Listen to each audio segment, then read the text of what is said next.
Greetings, everyone. Welcome, welcome to Peace Today with Judith May.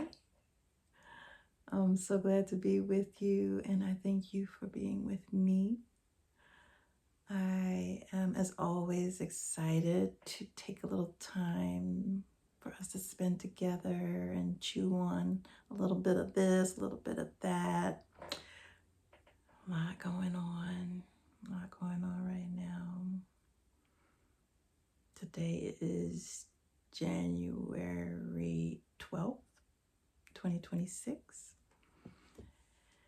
And we've had some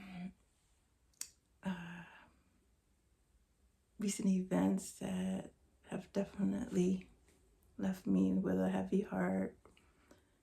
Many of us right now feeling the sadness and the hurt.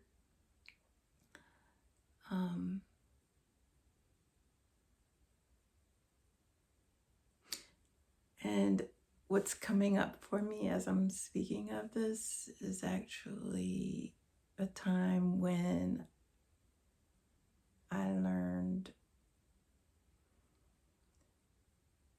that sometimes pain is evidence of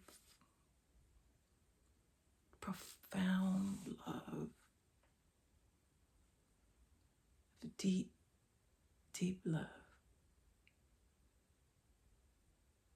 I've lost loved ones in my lifetime, grandparents, my father, friends, and one of the most recent losses that I experienced was a couple of years ago. A very, very dear, chosen family member.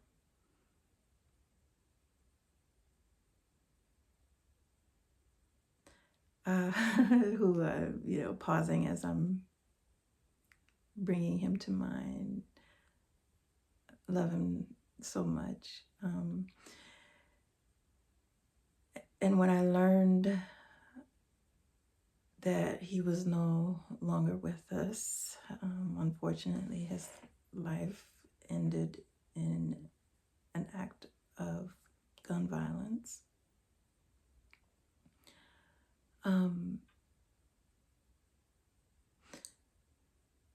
I remember there being a day not long after where I literally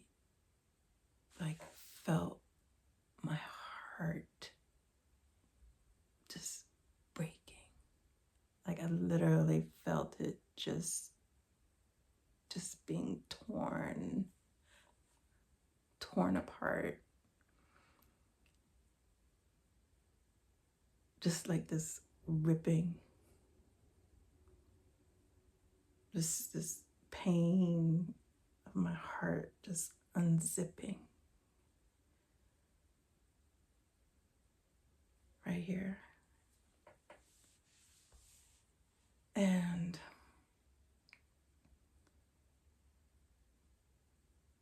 I realized that was because of the depth of love. The depth of love that I felt for him.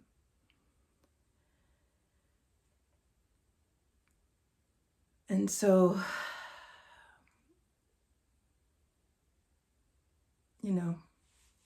it was just a really profound lesson in the fact that heartbreak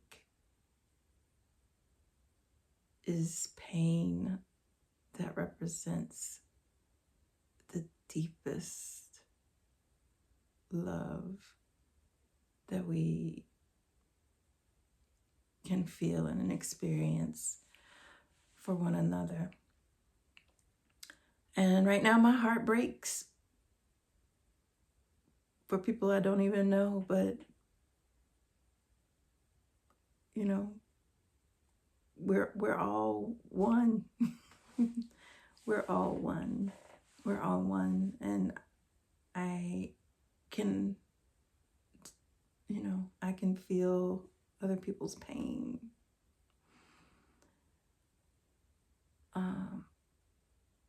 And I'm not just speaking about an individual or one specific family, but a community. And not just a community, but our national family.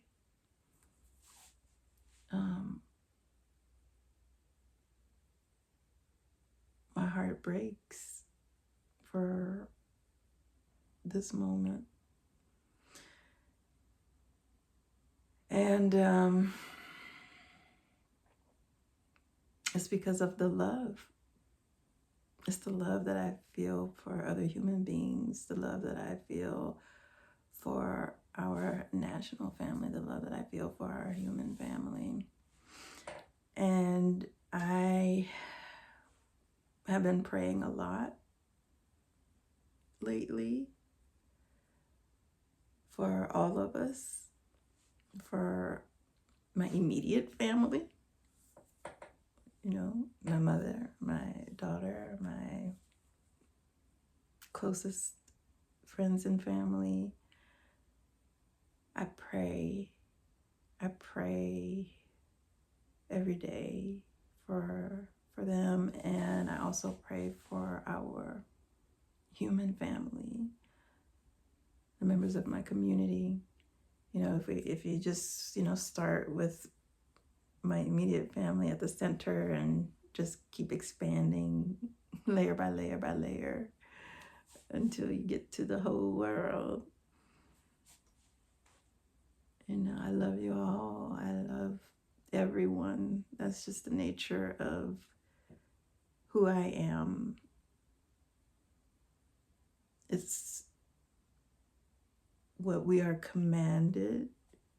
It feels strange to say that we're commanded, but these are the greatest commandments for those of us who are followers of Jesus, that we love God and we love our neighbor as ourself.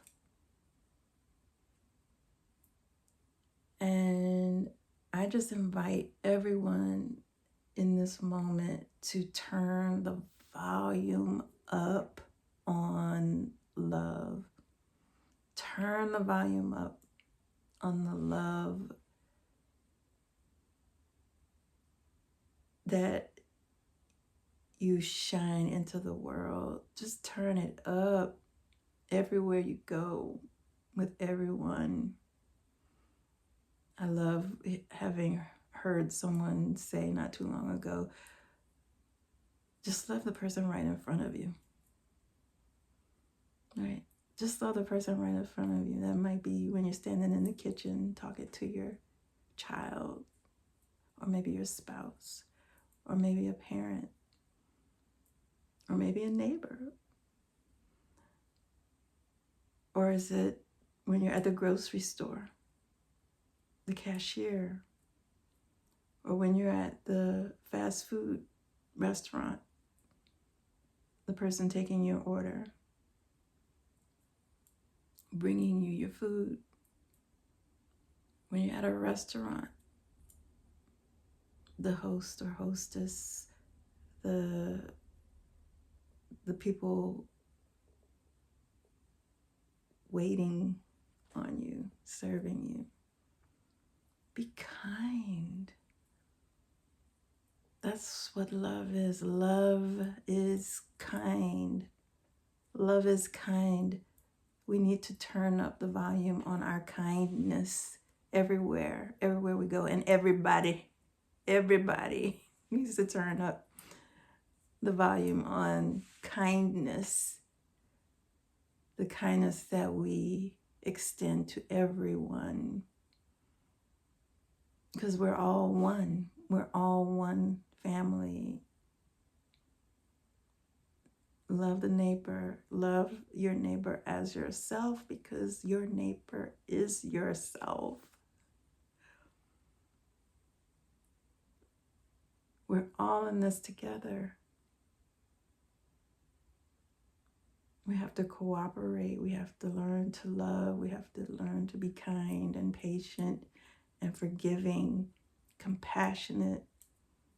These are the values that we have to really make emphasis of this year. We have to bring them forth within ourselves, and these are the values that everyone who wants to be a leader for us at this time needs to be measured against. Are they a love being? Are they a peace being? Are they a truth being?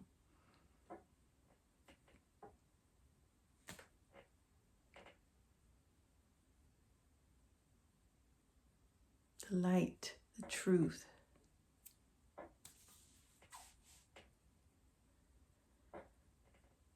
Everyone who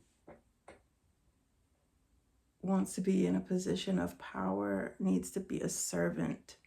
That's what we're taught by Jesus himself, God himself, incarnate in the form of Jesus. He served, he loved, and he served.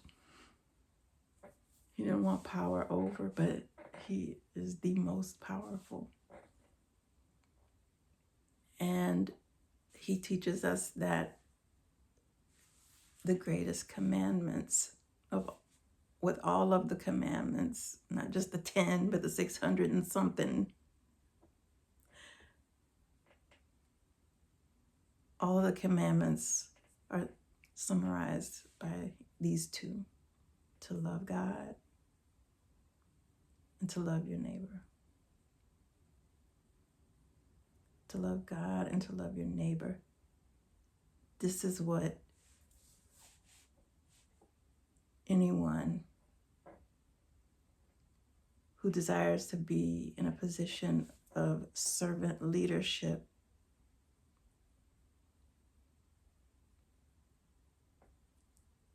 should be expected to exhibit in their voice, in their words, in their actions. Love in the heart. Okay, so from the heart, through the throat, through the mouth, everybody should be measured by what we're hearing coming out of their mouth. We always talk about the eyes being the windows to the soul. You know what else is a window to the soul? Right here. The lips, the tongue, the words, the tone. You know why? Because the soul is right here. Right here. This is physically, you know, your soul is a point in your heart. And so the window to the soul, the mouth being the window to the soul, is because it's letting, the mouth is allowing us to perceive the soul, because it comes up through the throat and out. And so we, as we go forward this year, should really be assessing people's souls who want to be our leaders. And definitely look into the eyes, because the eyes give away a lot. Okay, if you're paying attention, you know, like I know, the eyes are telling us a lot about what's there and what's not. With all respect, all love and respect. Okay, I love everybody, I do. Y'all might be surprised to hear that. I do. I love everybody. I have compassion for everybody. That's just my nature, and it's what I'm called to do as a follower of Jesus. As a believer in the God of Jesus. That's the law. Love is the only law. So I love everybody. I do. Great. I know it seems like cliche or maybe impossible, but I do. I do. I love everybody. So, but at the same time, I can also recognize, who is, telling the truth or not, or who is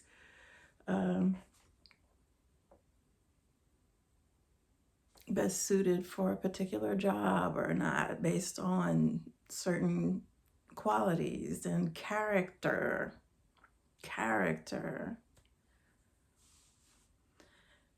And so anyway, it's just going to be a really important thing for us to be focusing on this year is character. And I'm not just talking about one person in particular, even though I'm sure people think I'm talking about one person in particular. I'm not. That person too, yes, but I'm talking about a lot of people. We really need to be measuring people's character based on not just what we can see here in this window of the soul, but what we can see in this window of the soul. Not see, but hear, perceive. Because this tells us so much about what's going on in the heart, in the soul. And I think I'm going to just leave it right there. I just wanted to hop on and spend a little time with you. I hope you're well, taking care of yourself, taking care of one another.